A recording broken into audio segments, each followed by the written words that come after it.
Good morning to all of you student. पिछली class में अभी तक हम लोग ने क्या पढ़ रखा है ना। तो पिछली क्लास में हम लोग ने पढ़ा वर्क डन क्या होता है ना।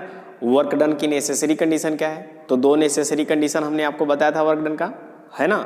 वर्क डन तभी पॉसिबल होगा, ठीक है। कौन कौन सी पॉसिबिलिटी थी वर्क डन की, तभी पॉसिबल हो सकता है वर्क डन, ठीक है। तो वह था आपका सबसे पहला वर्क डन बाई हूम, ठीक है, या फिर work done by which force, ये था पहला कंडीशन, ठीक है। दूसरा क्या था, मोशन होना चाहिए।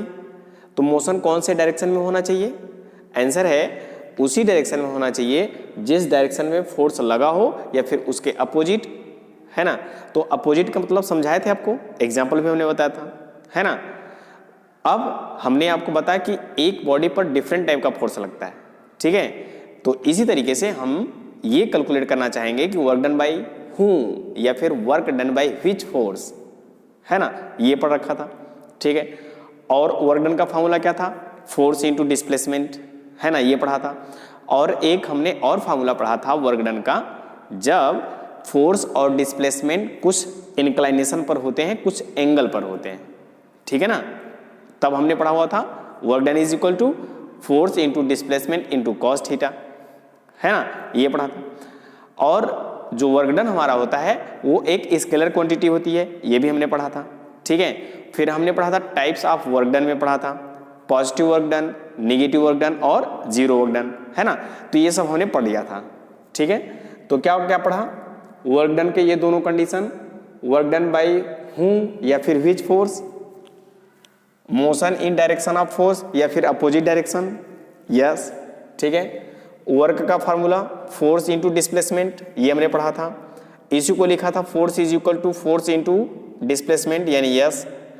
Work is a scalar quantity, तो वर्क डन हमारा एक स्केलर क्वांटिटी होता है, इसके पास सिर्फ मैग्नीट्यूड होता है कि हमने इतना वर्क किया, कौन से डायरेक्शन में पता नहीं, ठीक है। इसलिए वर्क हमारा कौन सा क्वांटिटी होता है, स्केलर क्वांटिटी। और एक हमने आपको बताया जब फोर्स और डिस्प्लेसमेंट के बीच कुछ एंगल होता है ना। तो खिलौने वाली कार खींच रहा था ना, एक नंगा पुंगा छोटा सा लड़का था, यस, ठीक है। तो वहां पर जो वर्क डन मिला था हमको एफ एस कॉस थीटा। तो थीटा क्या है, angle between force and displacement. अब इसी एंगल के अकॉर्डिंग हमको मिला था टाइप्स ऑफ वर्क डन। तो पॉजिटिव वर्क डन कब मिला था, जब आपका फोर्स और डिस्प्लेसमेंट सेम डायरेक्शन में हो, यानी उनके बीच एंगल 0 डिग्री हो, ठीक है। या फिर हमने आपको बताया था जो एंगल थीटा होगा वह 0 के बराबर होगा, है ना, या तो फिर लेस देन 90 डिग्री होगा, जिसको हम बोलते हैं एक्यूट एंगल। तब आपका जो वर्क डन होगा वो होगा पॉजिटिव वर्क डन, ठीक है। तो एफ और एस के बीच का ये कंडीशन अगर एंगल फॉलो करेगा तो कहीं न कहीं पॉजिटिव वर्क डन आपको मिलेगा, ठीक है। दूसरा क्या था, if angle between F and S is right angle, जब राइट एंगल हो यानी 90 डिग्री हो, तो कास 90 का वैल्यू होता है 0, तो यहाँ पे वर्क डन आपको 0 मिलेगा, then 0 work will be done, ठीक है, ये पढ़ा था। तीसरा क्या था, if angle between F and S is, है ना। तो अगर थीटा एफ और एस के बीच जो एंगल थीटा है वह क्या है, 90 से बड़ा है, ठीक है, या फिर 180 के बराबर है ना। 180 का मतलब फोर्स लग रहा है इधर, डिस्प्लेसमेंट हो रहा है इधर, ढेर सारा एग्जाम्पल भी मैंने आपको बताया था। तो वहां पे जिसको बोलते हैं ना ऑब्ट्यूस एंगल, ठीक है, 90 से बड़ा हो, ठीक है, बट 180 से छोटा हो या फिर बराबर हो, तो हम उसको बोलते हैं ऑब्ट्यूस एंगल। और वहां पे जो वर्क डन आपको मिलेगा वो मिलेगा नेगेटिव वर्क डन। समझ में आ रहा है ना, ये अभी तक हमने पढ़ा हुआ है, ठीक है। अब हम पढ़ लेते हैं न्यूमेरिकल, आज हम लोग करेंगे न्यूमेरिकल, ठीक है। अभी तक जो पढ़े क्या उससे हम कोई न्यूमेरिकल कर सकते हैं, तो आंसर है यस। हमने वर्क डन का फॉर्मूला पढ़ा हुआ है तो कहीं न कहीं न्यूमेरिकल भी कर सकते हैं, ठीक है। तो आइए हम एक इस पर और एक इस पर, ठीक है। या तो फिर आप अपने आप को पहले समझिए कि हमको फिजिकल क्वांटिटी कौन दिया है, कौन सा फार्मूला सेट होगा, हम कैसे सॉल्व करेंगे, है ना, कौन सा फार्मूला यूज करेंगे, तो इसकी हेल्प से आप न्यूमेरिकल सॉल्व करोगे। ठीक है, तो अब हम लोग 2 न्यूमेरिकल कर लेते हैं, है ना, इसी फार्मूले पर बेस। फिर उसके बाद हम आते हैं एक और टाइप का वर्क डन पढ़ते हैं। ठीक है, तो पहले न्यूमेरिकल। ठीक है, तो इसको नोट कर लीजिएगा।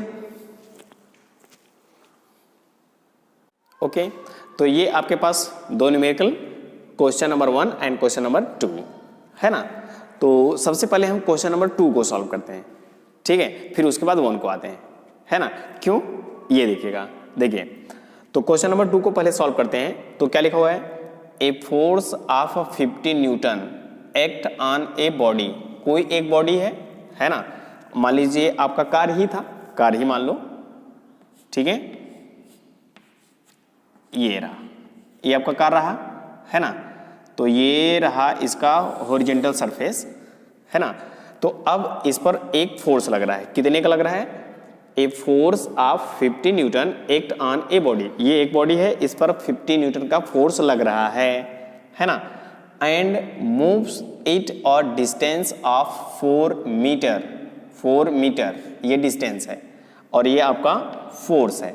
ठीक है, ऑन अ हॉरिजॉन्टल सरफेस।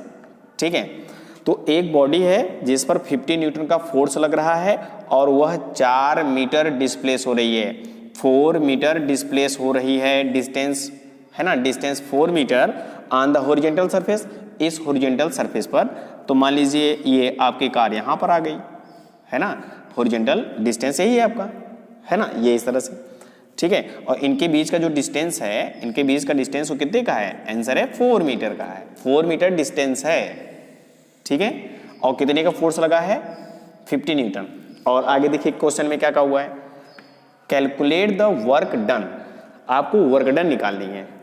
ठीक है, work done if the direction of force, force का डायरेक्शन, फोर्स का direction, if the direction of force, force का डायरेक्शन, ठीक है, is at angle of 60 degree.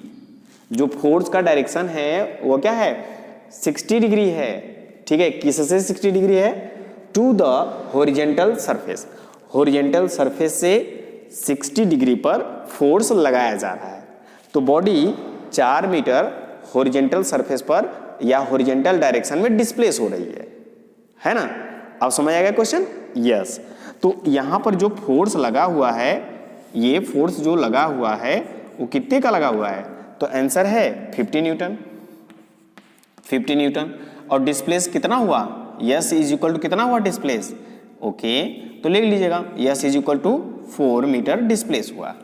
ठीक है, और कहा है कि जो फोर्स का डायरेक्शन है वह हॉरिजॉन्टल सरफेस से कितने एंगल पर है, आंसर है 60 डिग्री पर है। तो एकदम कार वाला आया ना, है ना, नंगा पुंगा जो छोटा सा बच्चा था, ठीक है ना, वो कहीं कहीं ऐसे ही कार को खींच रहा था, यहाँ पे हाथ लगा के इस तरह से, है ना, ऐसे ही खींच रहा था अपने हाथ से, है ना, ऐसे, यस। तो अब ये कार यहाँ पर हुआ, बस आपको निकालना है। अब आपको समझ में आ गया होगा कौन सा फॉर्मूला यूज करें और खटाक से आंसर ले जाइए। तो गिवन क्या है ना, इसमें गिवन क्या है आप देख लो।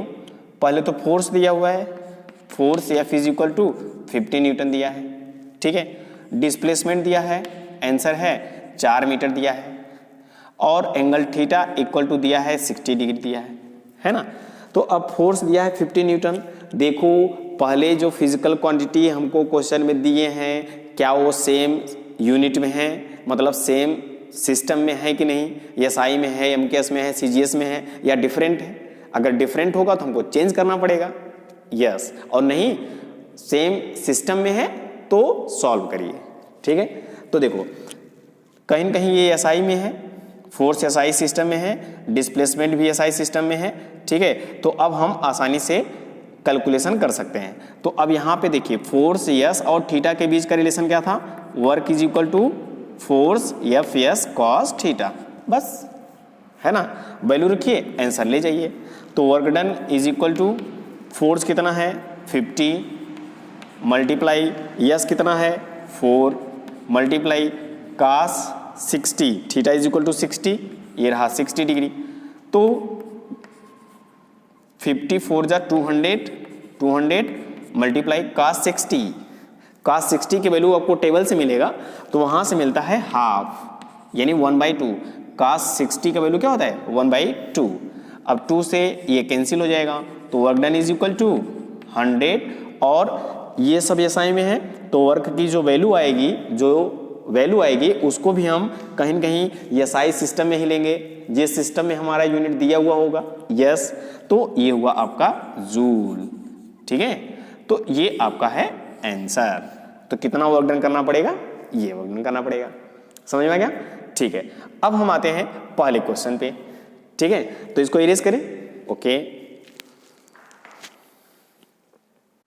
पहले क्वेश्चन पर आते हैं। तो पहले क्वेश्चन का सोल्यूशन, क्वेश्चन को पढ़िए, क्या दिया है उसको राइट कर लेते हैं। सेम सिस्टम में है तो ठीक है, नहीं तो हमको चेंज करना पड़ता है ना, ऐसा होता है न्यूमेरिकल। यस, तो देखिए ये क्या है, how much work is done, कितना वर्क डन होगा, है ना।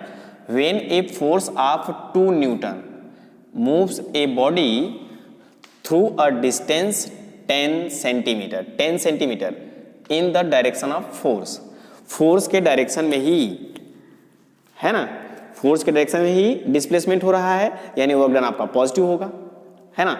और एंगल क्या होगा 0 डिग्री, तो cos 0 का वैल्यू 1, यानी F इंटू एस मिलेगा, है ना। आप कहीं से भी लगा सकते हो।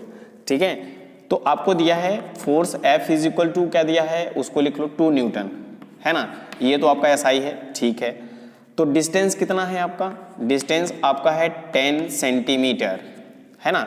और जिस डायरेक्शन में फोर्स लग रहा है उसी डायरेक्शन में बॉडी डिस्टेंस या डिस्प्लेस हो रही है ना। तो एंगल थीटा इक्वल टू क्या होगा 0 डिग्री, और आपको पता है work done is equal to F S cos theta, तो कॉस थीटा cos 0 का वैल्यू 1 होता है, तो वर्क डन आपको मिलेगा F इंटू एस। ये भी है ना, सेम डायरेक्शन। ठीक है, तो ये हमारा हुआ। तो आप ये यूज करो, या तो फिर आपको फिर पूछा है work done is equal to force into displacement, F into S, यहां से निकालो। देखो 2 इंटू 10, तो ये क्या हो जाएगा 20 खटाक से आंसर आएगा 20 जूल। ठीक है, ऐसे नहीं होगा। तो सबसे पहले हमने आपको बताया न्यूमेरिकल सॉल्व करने का तरीका क्या है।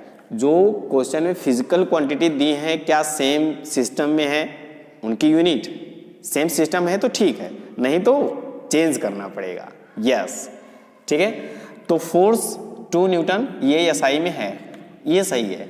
ठीक है, अब ये देखो डिस्टेंस जो है वह 10 सेंटीमीटर है, सेंटीमीटर में है, तो ये एसआई में है, ये एसआई में नहीं है, सीजीएस में है ना। तो इसको हमको चेंज करना पड़ेगा, तो कितना, इसको मीटर में चेंज करेंगे, तो 10 centimetre is equal to 0.1 metre. अब हुआ एसआई में, अब हम वैल्यू रखेंगे 2 न्यूटन, ठीक, multiply 0.1, work done is equal to 0.2। अब SI unit of work done is equal to joule रख लो या फिर न्यूटन मीटर। ठीक है, या फिर आपका क्या आएगा न्यूटन मीटर। आप न्यूटन मीटर रखो, जूल रखो, कोई प्रॉब्लम नहीं, ये आपका है आंसर। ठीक है, तो ऐसे ही बहुत सारे आपको न्यूमेरिकल देखने को मिलेंगे आपके बुक में। न्यूमेरिकल सॉल्व करिए, अगर कोई प्रॉब्लम होती है तो पूछिएगा हमको। ठीक है, तो आज के लिए बस इतना ही, फिर से हम लोग कल की क्लास में मिलते हैं। ठीक है, एक और फार्मूला वर्क डन का। ठीक है, तो आज के लिए बस इतना ही। Thank you.